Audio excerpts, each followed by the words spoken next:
क्या हुआ था आंटी बताइए, निखिता के साथ क्या हुआ था? हमारी यही गुहार है कि हमारा पोता हमको देखने को हमारे पास रहे और कोई गुहार नहीं। AI engineer Atul Subhash suicide case में एक बड़ा अपडेट सामने आया है। अपडेट ये है कि अतुल सुभाष केस में 3 लोगों की गिरफ्तारी हुई है और ये गिरफ्तारी अतुल सुभाष की पत्नी निखिता सिंघानिया, सासू मां निशा सिंघानिया और साले अनुराग सिंघानिया को पुलिस ने गिरफ्तार किया है। बेंगलुरु पुलिस ने निखिता सिंघानिया को हरियाणा के गुरुग्राम से गिरफ्तार किया। निखिता की मां निशा सिंघानिया और उनके भाई अनुराग सिंघानिया को उत्तर प्रदेश के प्रयागराज से पुलिस ने गिरफ्तार किया है। पुलिस ने कहा है कि आरोपियों को गिरफ्तार कर बेंगलुरु ले जाया गया है और स्थानीय अदालत में पेश करने के बाद 14 दिन की न्यायिक हिरासत में भेज दिया गया। इन गिरफ्तारियों पर अतुल सुभाष के पिता पवन कुमार मोदी का बयान भी सामने आया। पवन कुमार मोदी ने अपने बयान में क्या कुछ कहा है, अपने पोते को लेकर उन्होंने दर्द बयां किया है और कहा है कि बेटे से ज्यादा प्रिय हमारे पोते हैं, लेकिन हमें नहीं पता कि पोते को कहां छिपा कर रखा गया है, वो जिंदा भी है या उसे मार दिया गया। पवन कुमार का पहले बयान सुनिए। हमारे पोते को हम कहाँ रखे हुए हैं कि मार दी है कि जिंदा है, वो भी हम नहीं देख पा रहे हैं।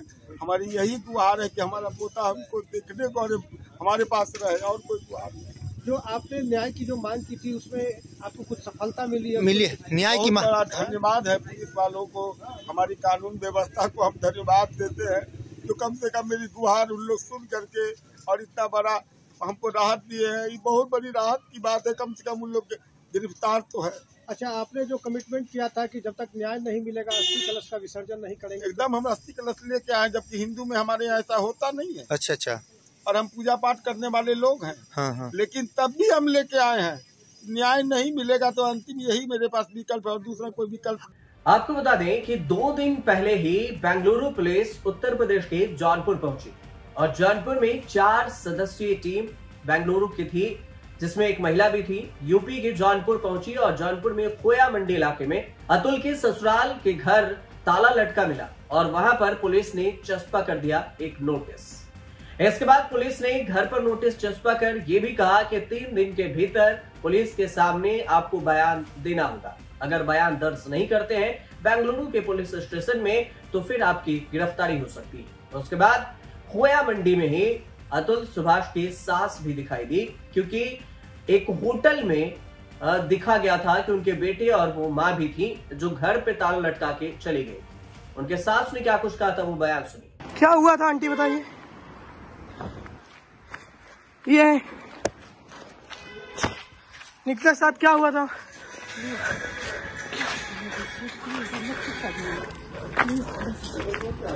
सुभाष ने वीडियो भी बनाया और एक नोट भी छोड़ा।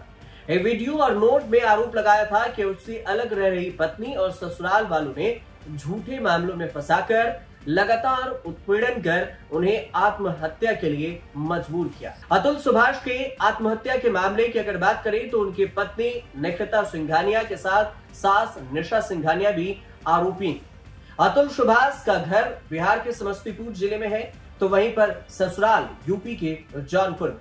लेकिन केस, क्योंकि सुसाइड उन्होंने बेंगलुरु में किया था, बेंगलुरु में वो इंजीनियर थे और एआई कंपनी में जॉब कर रहे, तो केस बेंगलुरु पुलिस ने दर्ज किया है। अतुल ने आत्महत्या से पहले 24 पन्नों का सुसाइड नोट और 41 मिनट का वीडियो भी छोड़ा था, जिसमें उन्होंने अपने ससुराल वालों के उत्पीड़न की बात कही थी। वहीं निखिता की मां ने सभी आरोपों को खारिज करते हुए कहा था कि अतुल ने सिर्फ उनके परिवार पर फ्रस्ट्रेशन निकाला है और इससे ज्यादा कुछ नहीं।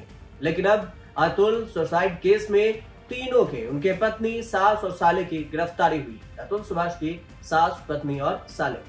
इंजीनियर अतुल ने मौत से पहले अपने सुसाइड करने के कारण भी बताए। कोर्ट में भ्रष्टाचार, उत्पीड़न और एक्सटॉर्शन का मामला भी बताया। साथ में राष्ट्रपति, प्रधानमंत्री, सुप्रीम कोर्ट को सारी बातें मेल भी भेज दी।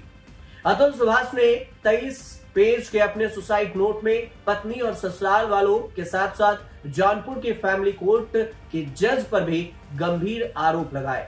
उन्होंने यहां तक कह दिया कि जो सुप्रीम कोर्ट से आदेश होते हैं उसे जो निचली अदालत है वो सुनती नहीं और अपमानना करती है, अपने मन के काम करती है। सुभाष के पत्नी निखिता सिंघानिया जौनपुर के रहने वाली है और उन्होंने पहली बार अतुल और उनके भाई माता पिता के खिलाफ 2022 में दहेज उत्पीड़न के आरोप में प्राथमिकी दर्ज कराई थी, जिसमें धारा लगाया था 498A 498A।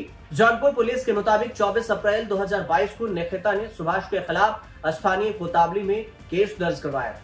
तत्कालीन महिला उप निरीक्षक प्रियंका ने मामले की जांच कर 30 अगस्त 2022 को न्यायालय में आरोप पत्र दायर कर दिया था। लेकिन अब अतुल सुभाष सुसाइड केस में 3 की गिरफ्तारी हुई। अब देखना दिलचस्प ये भी होगा कि इस 3 की गिरफ्तारी के बाद ये मामला कहां तक पहुंचता है। आप देखते रहिए न्यूज़ पर।